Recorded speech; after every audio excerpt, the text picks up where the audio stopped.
कबीर साहब कहते हैं, संतो जागत नींद ना कीजिए। जब जागरण के लिए बैठे हो, ध्यान के लिए बैठे हो, तो झपकी मत खाओ, नींद मत करो।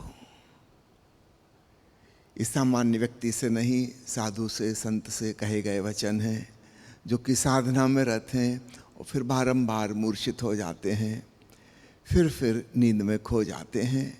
संतो जागत नींद ना कीजिए। जब संकल्प लिया है जागने का, होशपूर्ण होने का, तो फिर वास्तव में होशपूर्ण रहो। निरंतरता, एक कंटिन्यूटी बरकरार रहे। तो ओशो ने इसके दो अर्थ समझाए, उन दोनों को ही मैं आपको सारांश में कह दूं। एक तो हुआ योग निद्रा जैसी सेल्फ हिप्नोटिक अवस्था में पहुंच जाना। विशेषकर कीर्तन करते हुए, संगीत सुनते हुए, मंत्रोच्चार करते हुए एक ही शब्द का रिपीटिशन जहाँ है वहाँ हमारा मन ऊब जाता है, बोर्डम पैदा हो जाती है और एक नींद जैसी स्थिति मन बनने लगती है। महर्षि पतंजलि ने इसको कहा है योग निद्रा, योग तंद्रा। ये ठीक अंग्रेजी का जो शब्द है हिप्नोसिस, उसका सही अनुवाद है। हम तंद्रा की स्थिति में पहुंच गए, एक प्रकार की बेहोशी ने घेर लिया। निश्चित रूप से जिस प्रकार नींद में डूबकर शांति मिलती है, दुनिया के तनाव भूल गए, संसार की घटनाएं विस्मृत हो गईं, लेकिन होश भी नहीं रहा। संसार का भी होश नहीं है, अपना भी होश नहीं है, बेहोश हो गए। तो स्थिति करीब करीब वैसी हो जाती है जैसे कोई व्यक्ति शराब पी के कि मादक द्रव्य लेके, किसी प्रकार का नशा करके। नॉन केमिकल है। आप भजन कीर्तन करते हुए, मंत्रोच्चार करते हुए उस अवस्था में पहुंच गए। निश्चित रूप से रसायनों के जो नुकसान होते हैं वो नुकसान नहीं होंगे और एक गहरी नींद का लाभ भी मिल जाएगा। लेकिन यह ध्यान नहीं है, यह समाधि नहीं है, यह स्पष्ट होना चाहिए। नींद अच्छी बात है, लेकिन उसको कोई आध्यात्मिक बात ना समझें। नींद तो हमको रोज आती है, जानवरों को भी आती है, पशु पंक्षियों को भी आती है, पेड़ पौधों को भी आती है। इससे कोई स्पिरिचुअल प्रोग्रेस नहीं होती। निश्चित रूप से नींद से जो लाभ होता है वह लाभ होता है, आध्यात्मिक विकास नहीं होता। महर्षि महेश योगी पश्चिम में बड़े प्रसिद्ध हुए क्योंकि वहाँ के लोग बहुत ज़्यादा तनावग्रस्त हैं, अनिद्रा से पीड़ित हो गए हैं। उनके लिए इतना ही बहुत था कि 5-7 मिनट मंत्रोच्चार किया तीव्र गति से और एक निद्रा जैसी अवस्था ने घेर लिया और बड़ी सुखद प्रतीति हुई। लेकिन यह योग तंद्रा है, यह हिप्नोटिक स्लीप है। इसको ध्यान समझने की भूल नहीं करना। तो संत कबीर जब कहते हैं संतो जागत नींद न कीजिए, तो इस तरफ भी उनका इशारा है। ऐसी घटना घट सकती है, कोई भी चीज़ हम रिपीट करें बार बार तो तंद्रा की अवस्था पैदा हो जाती है। एक बच्चा सो नहीं रहा, उसकी माँ उसको थपथपा रही है, लोरी गा रही है, राजा बेटा सो जा, राजा बेटा सो जा। 2-3 मिनट के भीतर राजा बेटा सो जाएगा। माँ समझती कि मेरी आवाज़ लता मंगेशकर जैसी है। वो गलती में कोई भी चीज़ रिपीट की जाए, राजा बेटा क्या, राजा बेटा का बाप भी सो जाएगा। माँ अपने हृदय से लगाए हैं बच्चे को माँ के हृदय की धड़कन सुनाई पड़ रही है। वो लगातार एक सी टिक टिक टिक घड़ी की आवाज़ जैसी, वो अपने आप में एक बोर्डम पैदा करने वाली। फिर ये लोरी, राजा बेटा सो जा, राजा बेटा सो जा, राजा बेटा सो जा। 2 आवाज़ें लगातार रिपीट हो रही हैं, हृदय की धड़कन की आवाज़ और लोरी की आवाज़। 5-7 मिनट से ज़्यादा बच्चा सह नहीं पाएगा। वो सोचेगा इससे अच्छा तो बेहोश हो जाओ, किसी प्रकार रक्षा करो अपनी। अब छोटा बच्चा और क्या कर सकता है अपनी रक्षा के लिए, वो बेहोश हो जाता है।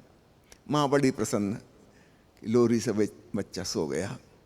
ये केवल बोर्डम और हिप्नोटिक इफेक्ट है इसका, योग तंद्रा ने घेर लिया। बहुत से धार्मिक लोग भजन कीर्तन का, संगीत का उपयोग इसी प्रकार से करते हैं, उससे कोई आध्यात्मिक विकास नहीं होता। इस बात को खूब अच्छे से समझ लें। तो यहाँ हम जो कीर्तन का प्रयोग कर रहे हैं, इसके साथ हमें विशेष रूप से सजगता का अभ्यास करना है।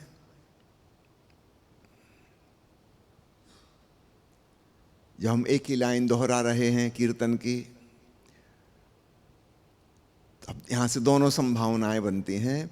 हम बेहोशी की तरफ भी जा सकते हैं, सामान्यतः वैसा ही होगा, लेकिन अगर हमें ख्याल है कि खतरा मौजूद है तो हम उससे बच भी सकते हैं और हम परम होश की तरफ भी जा सकते हैं। तो कबीर साहब जब कह रहे संतो जागत नींद न कीजिए, तो एक भावार्थ यह है। एक और बात ओशो ने योग तंद्रा के बारे में कही है, वो अंग्रेजी का प्रवचन हम सुनेंगे बाद में। वो इसका पॉजिटिव पहलू है। याद रखिएगा, हर चीज़ के नेगेटिव और पॉजिटिव दोनों पक्ष होते हैं। कोई बीमारी हो गई और डॉक्टर हमें दवाई लिखता है, तो दवाई के दोनों पक्ष हैं। उसका एक मेन इफेक्ट है और उसके साइड इफेक्ट्स भी हैं। ऐसी कोई चीज़ नहीं होती जिसका सिर्फ लाभ ही लाभ हो, वैसी केवल होम्योपैथिक दवाई होती है। अब आप समझ लो उसमें कितना लाभ होगा, जिसका कोई नुकसान ही नहीं हो सकता, उसमें लाभ भी कितना होगा। जहाँ पे वास्तव में कोई लाभ होने की संभावना है, उस चीज़ में हानि होने की संभावना भी मौजूद रहेगी ही रहेगी। यह पूरा अस्तित्व विपरीत द्वंद्वों से मिलकर बना है। ध्यान की विधियों का उपयोग, कीर्तन का उपयोग, संगीत का उपयोग, मंत्रों का उपयोग अगर हमें योग निद्रा में ले जा सकता है, बेहोश कर सकता है, तो बहुत गहरे होश में भी ले जा सकता है। तो इसका पॉजिटिव ढंग से यूज़ किया जाए। वो जो हिप्नोटिक इफेक्ट है रिलैक्सेशन वाला, वो घटित हो, उसका स्वागत हम करें, उसको होने दें और भीतर ही भीतर जागरण की दिशा में मुड़ जाएं। इसका सदुपयोग किया जा सकता है मंत्र के द्वारा, संगीत के द्वारा, नृत्य के द्वारा। उसके बाद जब हम बैठेंगे, लेटेंगे, तो शरीर हमारा बिल्कुल शिथिल हो जाएगा, मन शांत हो जाएगा। तो हिप्नोटिक इफेक्ट यहाँ पर आएगा। हम भाव करें कि शरीर शिथिल हो रहा है, सांस धीमी हो रही है, मन शांत हो रहा है, और तब हम अनहद नाद सुनने की दिशा में मुड़ जाएं। अब यहाँ से एक टर्निंग पॉइंट आता है। बाहर संगीत बजे, हल्का म्यूज़िक, फिर गैप, फिर संगीत, फिर म्यूज़िक। तो संगीत की वजह से हम सो नहीं पाएंगे, और जब गैप आएगा उसमें हम नाद श्रवण करेंगे। अब बाहर का संगीत बंद हो गया, भीतर का संगीत को सुने। तो इस टेक्निक को जोड़ देने से योग निद्रा का भी सदुपयोग संभव है।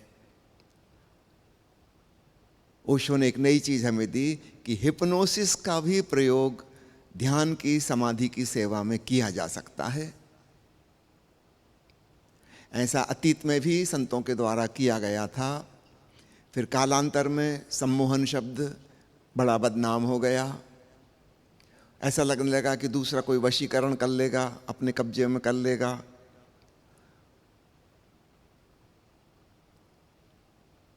ओशो ने कहा आत्म सम्मोहन, सेल्फ सजेशन, यहाँ कोई दूसरा हमें वश में नहीं कर रहा, हमने खुद ही अपने आप को सुझाव दिए कि मैं ऊपर ऊपर से ऐसा हो जाना चाहता हूँ कि मानो सो गया और भीतर भीतर जागा रहूँगा। और जागने के लिए हम दो चीज़ों का उपयोग कर सकते हैं। जागने के लिए कोई बहाना चाहिए, कोई सहारा चाहिए। तो हम अपने भीतर अनहद नाद को सुने और भीतर के प्रकाश को देखें।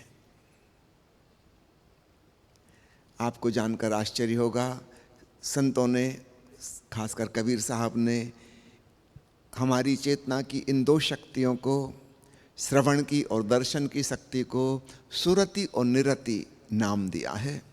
सुरति यानी सुनने की क्षमता और निरति नेत्र से बना है देखने की क्षमता। हमारी चेतना बिना इंद्रियों के भी देख सकती है और सुन सकती है। अपने ही भीतर हमें ऐसा सुनाई देता है मानो कोई जल्दी जल्दी राम राम राम राम या ओम ओम ओम का उच्चार कर रहा हो। कर कोई भी नहीं रहा और बस अनहद नाद गूंज रहा है और भीतर एक सूक्ष्म प्रकाश दिखाई देता है, रात्रि के आकाश जैसा। उसमें काला रंग, नीला बैगनी रंग और दूधिया चांदनी रंग, इन तीनों का मिश्रण है। संक्षेप में कहें श्याम रंग, कृष्ण कलर। इसलिए भगवानों के अनेक नामों में से राम और श्याम, ये दो नाम अत्यंत प्रमुख हो गए, साधक के लिए बहुत महत्वपूर्ण, क्योंकि भीतर राम नाम जैसी गूंज सुनाई देती है और श्यामल आलोक दिखाई देता है। भक्त गीत गाते हैं, दर्शन दो घनश्याम नाथ मोरी अखियां प्यासी रे। घनश्याम जैसे आषाढ़ के मेघ घिर आए, घना काला रंग, लेकिन पूरी तरह काला नहीं, उसमें हल्की चांदनी जैसी अथवा तारों जैसी रोशनी भी है। रात्रि का आकाश सबसे अच्छी उपमा है।